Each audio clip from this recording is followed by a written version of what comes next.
Welcome to the Looking Both Ways podcast. It's been a while since we've been able to do one of these, but if you're joining us live, throw your name in the chat. Let us know that you're there. But yeah, it's kind of been a crazy summer. We stopped doing this over the summer, just as we had a bunch of stuff going on and people in and out of the office and all that stuff.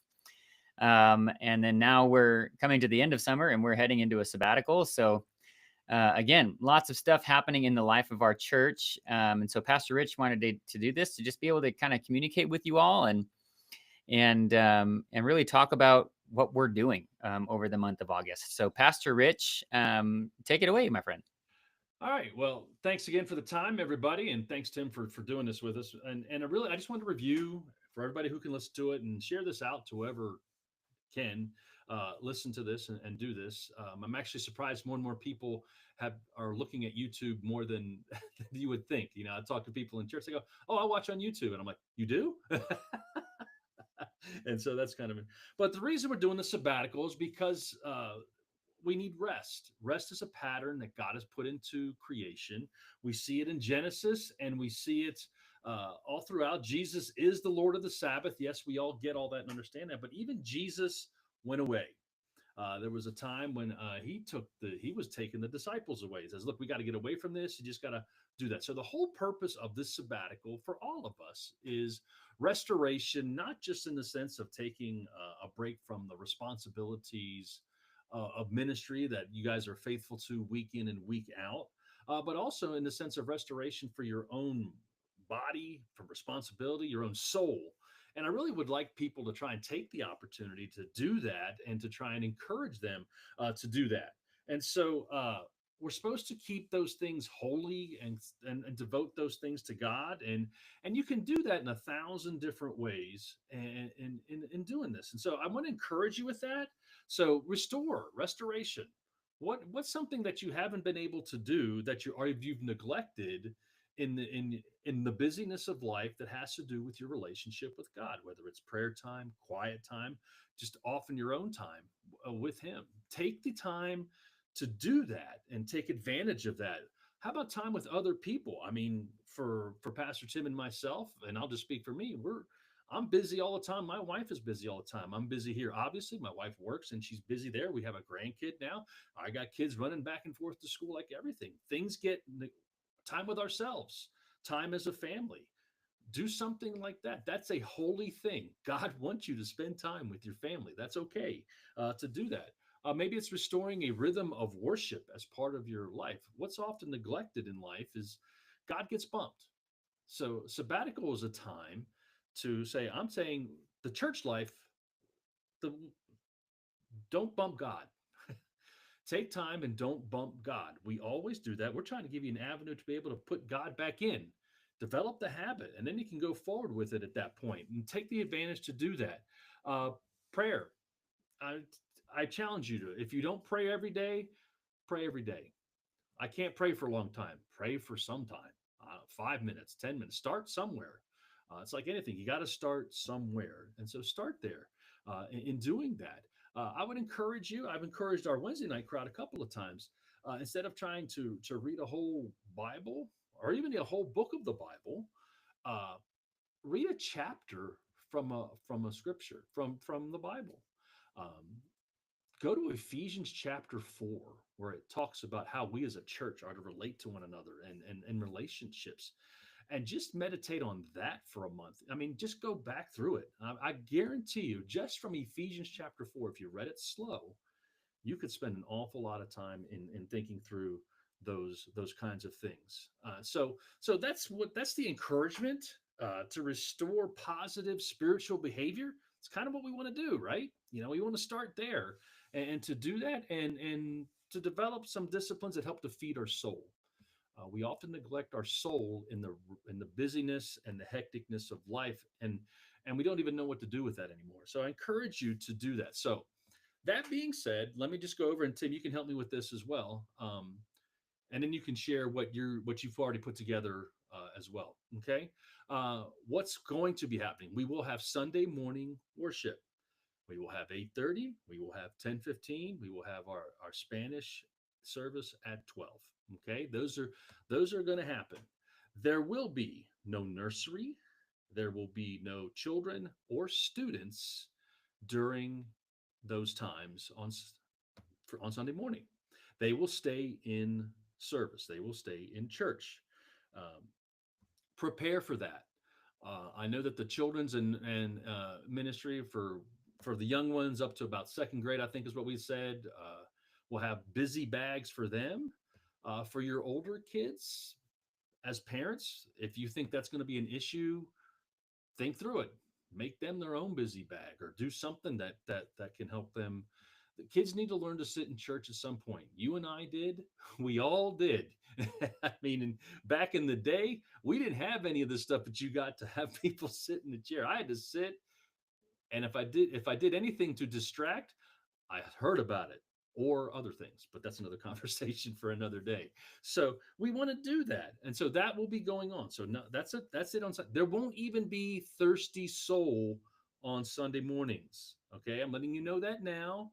So go get your coffee or bring your coffee or whatever you got to do. But there will, even the thirsty soul is taking a sabbatical during the month of August. Okay. There will be no midweek activities on Wednesday night. So there will be nothing on Wednesday night as well. Well, so we're just doing worship. That's okay. Trust me, it's okay. And just do with the challenges that we gave you there to do that. I will just tell you this: take the opportunity now. Your kids start back up in school. Take care of all that stuff. You're not competing with anything in your own schedule to do that. Because I guarantee you, once September hits, I mean, I'll tell you now, once September hits around here, we're going to be off and running.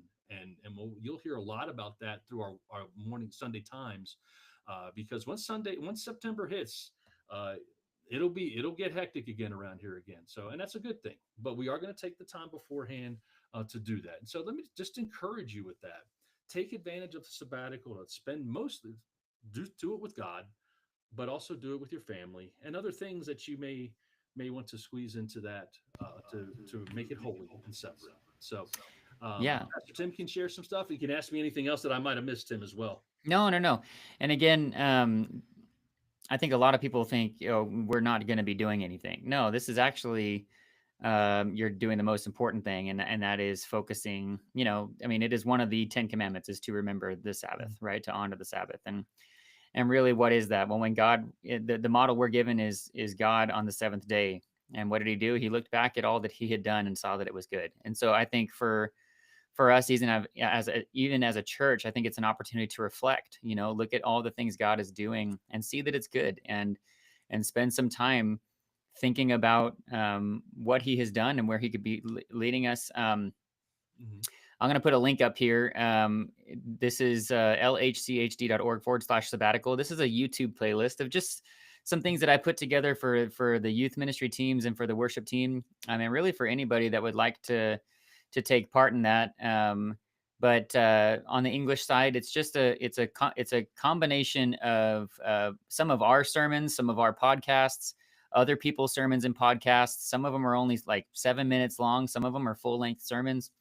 And all of them focus on what worship is, what rest is, what sabbatical is, what like it focuses on serving and faithfulness. And so again, and there's 35 different messages in there, which should give you even more than one for each day. So again, this is absolutely not us just saying, "Oh, don't do anything for the month of August." If anything, this is an opportunity for you to really own your faith, um, and especially for our volunteers, for those that are listening that serve faithfully. I encourage you to even take that opportunity, to really just remind yourself of what you're doing, what God has you doing, and why we do this. So that way and burnout is another one of those things that's on that playlist as well. So yeah, I mean, this is a great opportunity for us as a church to really, a church is made up of individuals. And if the individuals are strong, then the church is strong. And this is an opportunity for the individuals, for everybody in our church to really invest in their spiritual life. And I'll tell you what I tell the students. If you're afraid of this sabbatical and you're afraid of your spiritual walk crumbling, then you're putting too much pressure on Wednesdays and Sundays. And here's the reality: if your spiritual life is Wednesday nights and Sunday mornings, that's less than 2% of your entire week. Yep. Um, and that just cannot be the case for us as a church. So take this as an opportunity to be prayerful, to be worshipful, to think about all that God has done in your life and in the life of our church. Because in reality, this should allow us to become back stronger as a church, and ready for, again. If you think of the fall, there is something big every single month. Mm-hmm. With September, we're doing the Let the Nations Be Glad event, which is a huge outreach. October, you have the Harvest Festival, which is a huge outreach. November, we have our Thanksgiving Koinonia Night, which is a huge opportunity for outreach. Christmas, we have our Christmas services. And then we just collapse in January. So take this as a chance. Take this as an opportunity to really prepare yourself for what God has coming for us. Yeah, and to look forward to things. You know, one of the things that in other churches that I know that have done this, and I've talked to them. This isn't a new thing we're trying to do. I remind you guys of that. I'm not bringing anything new to you. Trust me, when it comes to these kinds of things. But they the workers look forward to the time of rest. Certainly they do, but they also look forward to the year. Those who take advantage of the ministries look forward to it when they come back. Appreciate them more when they come back. We all should do that. It's you see what happens when you pull back everything that we do and you realize how much it takes to do all that we do, even for a church our size. And just, thank God for it, that we're able to, and we have a place, and God provides for those things.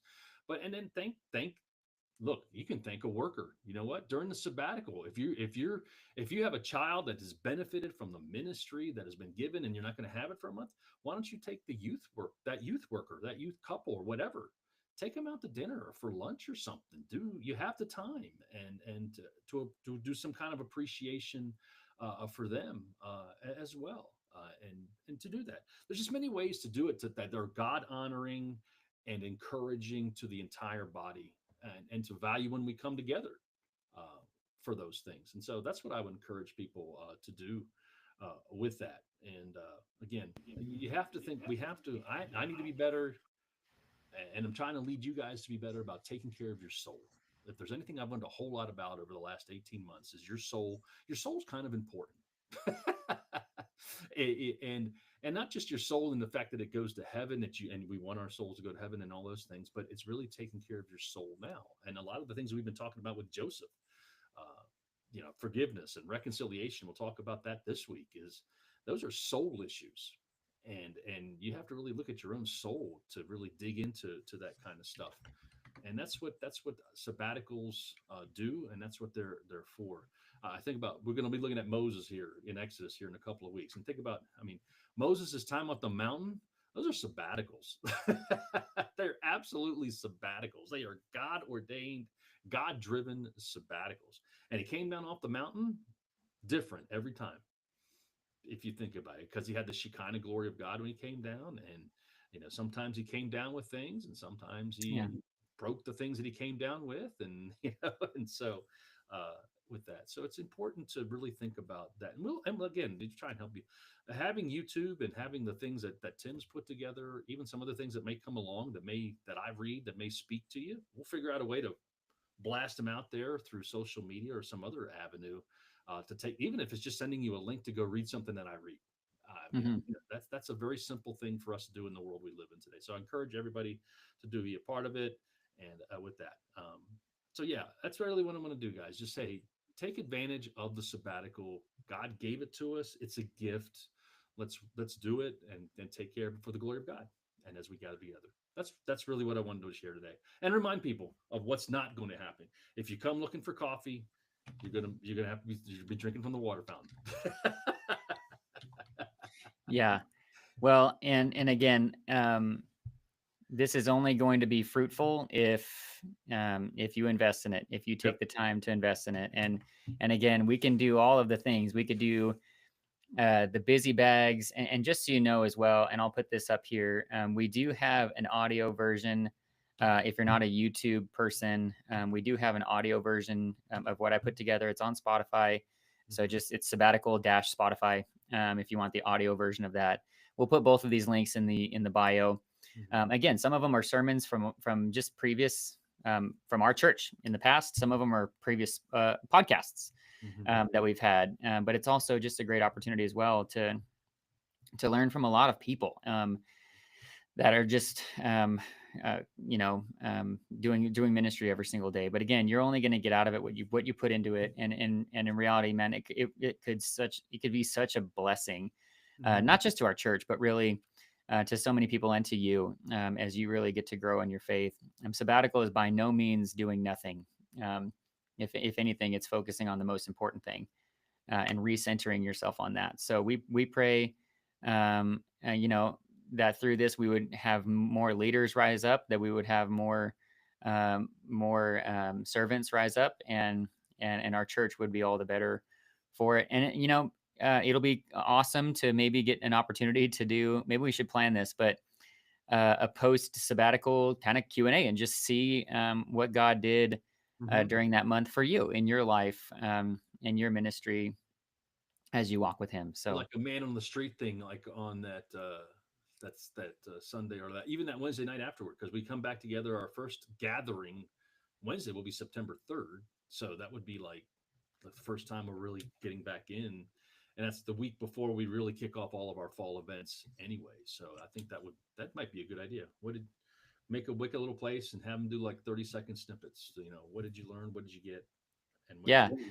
Yeah, yeah. Well, and again, hopefully you don't come to that empty-handed, yeah. because man, God, if you're willing to, God will absolutely grow you during this time. You just have to have open hands and open hearts. And so, I mean, I love the perspective of caring for our volunteers as well. Yep. And if you have benefited from the children's ministry or whatever, find a children's worker and just say, "Hey, I now know what it would be like if you weren't serving," and just say thank you. I mean, the Bible commands us to do that. In First Thessalonians 5, it commands us to do that. So yeah, looking forward to hearing what God does for you. I'm personally going to be going through that playlist every single day. Sometimes twice a day because there's some short ones, so I can double up on those days. And yeah, I'm really hoping that's fruitful for you. But like we said, we could give all the things. We could do the busy bags, and we could do the Spotify and the YouTube playlists, and we could do the podcast and all that. It's worthless if you don't utilize it. So To you, use those tools. to take a play on the old phrase, we can take you to sabbatical, but we can't make you sabbatical. There you go. Yeah. Yep. Yep, that is true. So So, I'm looking honestly, I'm looking forward to it. mhm. I think it's going to be productive in a lot of ways, and just like last year, I think God's gonna still bless our church through it if we're faithful with it. Yep. Just because we're going through a sabbatical doesn't mean we're doing it for the right reasons. So if we are faithful in the midst of this time, I'm sure God. I don't have any doubts that God's going to be And, faithful. and just to wrap that up, I mean, I would honestly say when we did it for the first time last year, that God really did bless all through that for people, and He blessed our church. Everybody who thought one way, and people have their, you have half empty people, half full people. That's just the way God makes us. And what can come back and say, no, we didn't really miss a beat in doing this, and people were. You have your own volunteers at work or ministers that work with you and help you. I don't like the term volunteer in church, you know that, but Yeah, amongst us, they really felt rested and like they recharged their own souls, and we've I been think doing even more so this year because we're not doing VBS right in the middle of it as well. So and again, like I think there should be, if you get to the end of this or halfway through the month of August and you're just really missing your Bible study group or whoever, you can still go out to lunch with them. You can still be with them, but that's a good sign. If you miss what we've been doing, that's a good sign. It really does put things back into a good perspective. So we pray that this is going to be beneficial to you all. And obviously, in the middle of this, we're going to be starting a new series. So, Rich, real quick before we go, do you want to kind of talk about where we're heading as we close out the Divine Perspective series, and as we start the Divine Deliverance series. Maybe kind of give a little bit of post view and preview of those. So we're just kind of moving along in the story. We're not really. It's like the next episode. It really is. So we'll finish up here in the next couple of weeks. Genesis 37 through 50, looking at Joseph and figuring out how to wrap that up, and finally wrapping it up, because we could stay here probably even longer if we really wanted to. But we're going to wrap it up, and we're just going to move right into Exodus, and we're going to look at the first 16 chapters of Exodus, and just and looking at that saga continues with the family, with Jacob's family, and moving it into the Exodus and Moses, and how God brings you through, and how God shapes you and delivers you. They were in bondage. It was 400 years from Genesis 50 to when it's been a long time, and we see God move in incredible ways, and we see Israel respond, how Israel responds, and there's lessons in all of that for us, and how God can and will deliver us from our stuff. We just got to let Him be in charge in doing that. So that's kind of divine deliverance. That's the Exodus. That's only because of God that they were able to do that. Yeah, and there you go. There's your little preview of what it's going to look like. I like the little Hebrew play on this font, man. That's pretty cool. Hey, I thought that would be a cool touch. You can see the footprints going through the middle there, which is Yeah. important, and also those icons. Just so you know, there's 16 icons down there at the bottom, and those all focus on a different one of the different chapters that we're going to be going through. So Yeah. yeah, so I'm looking forward to that series. I think it's going to be really good. And I'm a big Old Testament nerd. I love the history. Mhm. Um, and yeah, so that's where we're heading. And I mean, I love the fact that we're just literally turning the page. We're going from the end of Genesis right into the beginning of Exodus. I love that. And if we could, we would just keep going into Leviticus and Numbers and Deuteronomy and all of the things. But um, Wait. yeah, but I know that we've got more things to get through. So No, well, it's yeah, no. And for me, you go from Joseph, and then you look at Moses, and then I Moses is a man. It's going to be, I'll be honest with you, it's going to be hard for me not to really focus on what God is doing in Moses, because I could just do that. And try and unpacking how God works in the life of Moses to get him to where he needs to be. He got Joseph to where Joseph needed to be, and where how he gets Moses to where he needs to be, and what he wrestled with is really good stuff. So I'm looking forward to it as well. yeah. Well, and again, thank you all so much for joining us. And wherever you're listening, either you're listening on Spotify or Amazon or Apple or YouTube or whatever, we appreciate you just kind of hopping on with us. And we Mhm. hope that this has been encouraging to you. We'll try and do this throughout the sabbatical to just check in with you all. And maybe we'll get some of our other people on here as guests to talk about things that you can do as a parent. Maybe we can get a children's person on here and maybe talk about some things that you can do as a parent through the sabbatical and as a student through the sabbatical, and parent of teenagers and all that kind of stuff. So we'll try and do just those little things. But again, this is a great opportunity for you to own your faith, and we can't wait to hear how God uses it in your life. As again, this is the Looking Both Ways podcast. So eventually we will look back at the sabbatical. Right now, we're looking forward at it. So looking forward to doing that with you. Rich, thank you so much again, Thank you, sir. as always. Yeah. Um, and we look forward to seeing you this weekend doing some acoustic worship. It will just be me and one other person up there. So looking forward to doing some acoustic worship. We're even pulling out a hymn. So we're gonna have a hymn in there, which I'm always a fan of. So uh, thank you so much for joining us. This is the Looking Both Ways podcast. I'm Pastor Tim. He is Pastor Rich, and we will see you all soon. See you later.